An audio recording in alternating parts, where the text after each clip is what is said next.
Terhormat Bapak-Bapak, Ibu-Ibu, salam Pancasila. Bapak-bapak, ibu-ibu yang melihat video saya ini, tolong jangan lupa subscribe, like, dan di-share. Sifatnya gratis.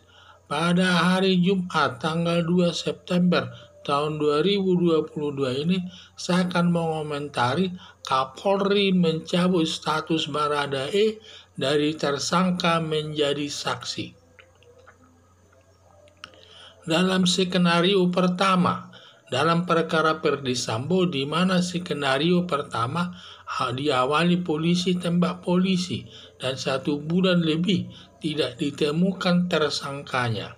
Sampai Presiden turun tangan agar Kapolri terbuka mengungkap kasusnya, sampai menunjuk Komnas HAM dan Kompolnas membantu Kapolri Listio Sigit, membantu Kapolri mencari pelaku pembunuhan Brigadir Joshua.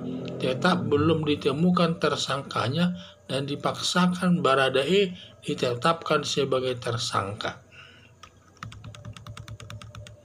Skenario kedua, setelah Bareskrim menunjuk Diolipa Yumara sebagai pembela tersangka Baradae, langsung mendatangi tersangka Baradae ke ruang tahanannya, mengajak berdoa dengan agama Kristen dan menyanyikan 2 lagu gereja, judulnya Hidup Ini Sementara, Jangan Sia-siakan Hidupmu. Setelah tersangka Baradae hatinya tenang, disuruh menulis kejadiannya dalam skenario kedua. Menyatakan kejadiannya di atas kertas 4 halaman, yang intinya tidak ada polisi tembak polisi, yang ada tersangka Baradae menembak Brigadir Joshua atas perintah Ferdy Sambo selaku atasannya. Besok harinya Kapolri Listio Sigit menetapkan tersangka Ferdy Sambo sebagai tersangka. Setelah Ferdy Sambo diperiksa, Bareskrim mengakui perbuatannya bahwa Ferdy Sambo yang menyuruh tersangka Baradae menembak Brigadir Joshua. Lalu setelah selesai pemeriksaan, sekarang ini skenario ketiga. Setelah perkara Ferdy Sambo selesai diperiksa, lalu dilakukan rekonstruksi perkara. Dalam rekonstruksi perkara tersebut berubah skenarionya lagi, di mana keterangan Ferdy Sambo dengan keterangan tersangka Baradae tidak sama. Kata tersangka Baradae, waktu masuk ke tempat kejadian penembakan, tersangka Baradae melihat korban Brigadir Joshua sudah bersimbah darah dalam posisi berdiri. Ferdy Sambo menyerahkan pistolnya kepada tersangka Baradae. Dalam kejadian tersebut diduga tersangka Ferdy Sambo yang menembak Brigadir Joshua.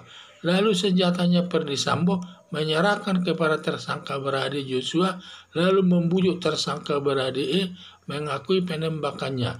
Nanti diurus SP3-nya, perkaranya bukan di SP3-kan. Ternyata dan akan diurus SP3-nya. Ternyata perkaranya bukan di SP3-kan, malah ditetapkan sebagai tersangka dan ditahan karena kesal membuka kejadian sebenarnya. Atas hasil penyidikan, tim khusus dilaporkan ke Kapolri. Lalu Kapolri mencabut dari tersangka menjadi saksi karena tidak ada karena tidak ada kesalahan yang dilakukan Baradae. Harapan saya tindakan Kapolri Listio Sigit merubah status Baradae dari tersangka menjadi saksi sudah tepat sesuai aturan hukum yang berlaku.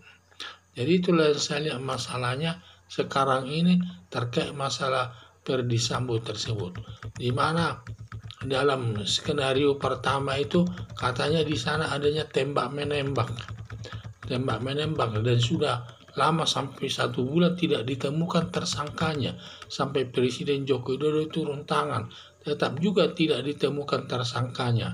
Akibatnya ditetapkanlah, karena dengan terpaksa ditetapkanlah Baradae ditetapkan sebagai tersangka. Baru skenario kedua, setelah Bareskrim menunjuk Diolipa Yumara sebagai pembela tersangka Baradae, langsung mendatangi tersangka Baradae ke ruang tahanannya, mengajak tersangka Baradae ke ruang tahanannya berdoa dengan agama Kristen dan menyanyikan 2 lagu gereja judulnya Hidup Itu Sementara, Jangan Sia-siakan Hidupmu. Setelah tersangka Baradae hatinya tenang, disuruh menulis kejadiannya dalam skenario kedua, menyatakan kejadiannya di atas kertas 4 halaman, yang intinya tidak ada polisi tembak polisi, yang ada tersangka Baradae menembak Brigadir Joshua atas perintah Ferdy Sambo selaku atasannya. Besok harinya Kapolri Listio Sigit menetapkan tersangka Ferdy Sambo sebagai tersangka. Skenario ketiga, setelah perkara Ferdy Sambo selesai diperiksa, lalu dilakukan rekonstruksi perkara. Dalam rekonstruksi perkara tersebut, berubah skenarionya lagi, di mana keterangan Ferdy Sambo dalam keterangan yang tersangka Baradae tidak sama, berbeda. Kata tersangka Baradae, waktu masuk ke tempat kejadian, tersangka Baradae melihat korban Brigadir Joshua sudah bersimbah darah dalam posisi berdiri. Ferdy Sambo menyerahkan pistol kepada tersangka Baradae,